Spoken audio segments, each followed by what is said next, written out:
E um estudo revela que crianças de famílias pobres têm menos acesso a escolas de qualidade. A nossa equipe conversou com uma professora para entender melhor essa realidade e os desafios enfrentados por essas crianças. Depois de 10 anos de vigência do Plano Nacional de Educação, o Brasil segue longe de garantir o acesso na educação infantil. Os dados do levantamento da Fundação Maria Cecília Souto, Vidigal, para um balanço da progressão das metas deste plano, apontam que quase 60% das crianças mais pobres nunca frequentaram uma creche ou pré-escola.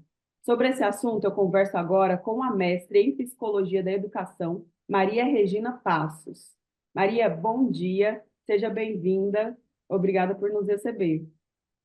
Bom dia, muito obrigada por estar com vocês novamente. Maria, segundo a lei do PNE, o Brasil deveria chegar até o fim de 2024 com a metade das crianças de até 3 anos do país, com a garantia que teria uma vaga em creche. Só que esses 60% que eu falei são justamente crianças de 0 a 6 anos que continuam sem frequentar a pré-escola. Eu gostaria de ouvir a sua opinião, o porquê que o PNE não foi eficiente para cumprir essa meta. Não foi o PNE que não deu conta, mas foi aí uma questão de política pública que não assegurou que essas crianças tivessem aí a oportunidade de ocupar as creches. E o mais interessante e triste é que quem fica para fora são aquelas que mais precisam deste apoio educacional. E para além disso, é sempre pensar que a creche é um direito da criança, porque muitas das vezes nós olhamos para a creche e pensamos assim: olha, é a mãe que trabalha, ela precisa deixar essa criança em algum lugar, mas a creche é um direito à criança, por quê? Porque um país que se diz preocupado com a educação, ele vai investir na primeira infância.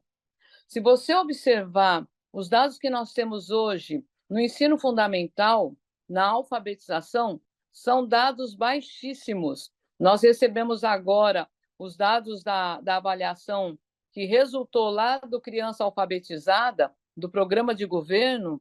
Nós estamos com menos de 40% das crianças no segundo ano alfabetizadas.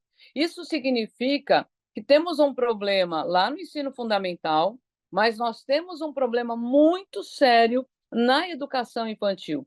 Está mais do que provado que os países que investiram na educação infantil avançaram na educação e, consequentemente, avançarão também na economia, na saúde e na segurança pública.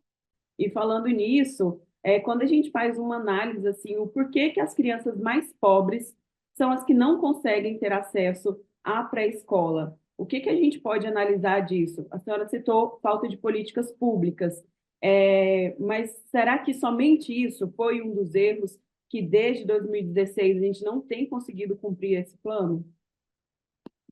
Não tem outro jeito, porque qual é a análise que nós fazemos? Se você olhar a responsabilidade pela educação, a educação infantil de 0 a 6, precisamente, é de responsabilidade dos municípios.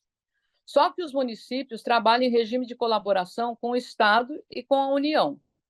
O fato de você não ter financiamento para você subsidiar essa política gera todo esse impacto. Por quê? O que acontece? Nós não temos escolas suficientes para atender a demanda.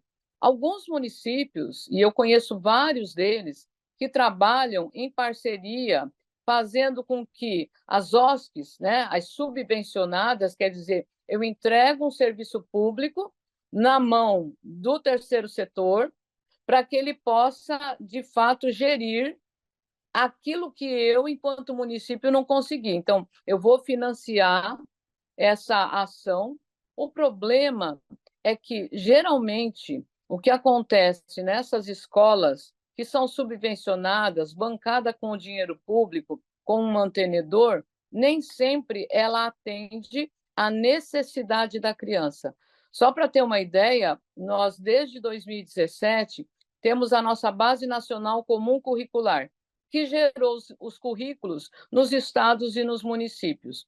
O fato de você ter um currículo à luz da BNCC assegura que toda criança, quando na escola, terá direito a ter esse currículo sendo trabalhado com elas.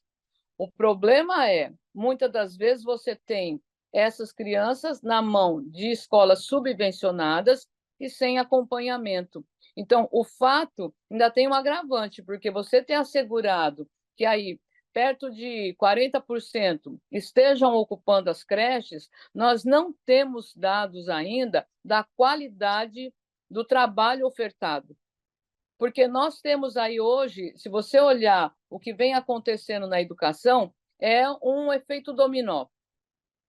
Eu tenho um trabalho muito precarizado na educação infantil, e isso impacta o ensino fundamental, anos iniciais, na questão da alfabetização, que vai impactar o ensino fundamental e o ensino médio. Então, quando a gente olha os resultados do Brasil lá no final da educação básica no ensino médio, você vê que os adolescentes que estão saindo ou para uma universidade ou para o mundo do trabalho saem com uma educação muito deficitária.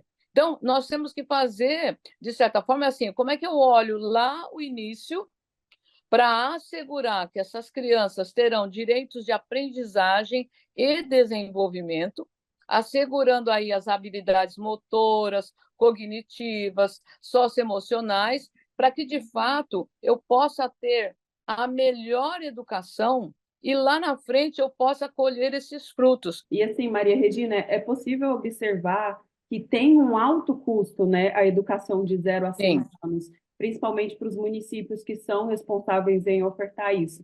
Porque não é apenas um professor para cuidar de 10 crianças. Não. Como são bebês, então demandam muito mais, tem que ter muito mais profissionais, e aí a gente já vai para um Sim. outro problema. O governo talvez precise ofertar mais vagas para profissionais, mas também com melhores condições. A senhora concorda com isso? Eu concordo plenamente. Nós temos aqui uma desvalorização do quadro do magistério muito grande.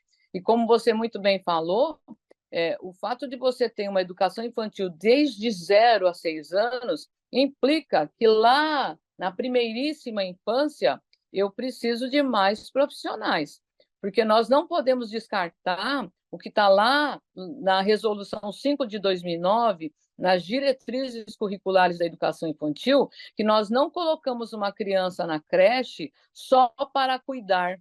Existe um binômio que é cuidar e educar. Porque se for só para cuidar, eu posso pôr pessoas sem formação. Mas se eu tenho o binômio cuidar e educar, eu preciso de profissionais da educação para que eu possa assegurar o que é direito dessa criança. Então, nós temos uma situação bastante complicada, porque é pensar assim: olha, eu não vou investir aqui porque eu vou gastar muito dinheiro, eu preciso de muitos profissionais, eu preciso de formação continuada, então eu vou investir no ensino fundamental, porque eu preciso de resultados nas avaliações externas. Mas isso aí é uma falácia. Por quê? Porque se eu não cuido da primeira infância, eu prejudico todo o restante. Tem dados fortíssimos dizendo que quanto mais você investe na primeira infância, menos o município vai gastar na questão da saúde, da segurança pública e ainda vai melhorar a economia do município. Porque gente bem formada tem a possibilidade de avançar nos estudos e trazer benefícios para o próprio município e para a nação em geral. Maria, muito obrigada por compartilhar seu conhecimento conosco. Esperamos que essa situação seja mudada, né, com esse novo PNE, e, enfim, que as crianças, principalmente as mais pobres, de 0 a 6 anos, possam ter acesso à pré-escola, que é muito importante, como a senhora disse. Um ótimo dia. Muito obrigada, viu? Até mais.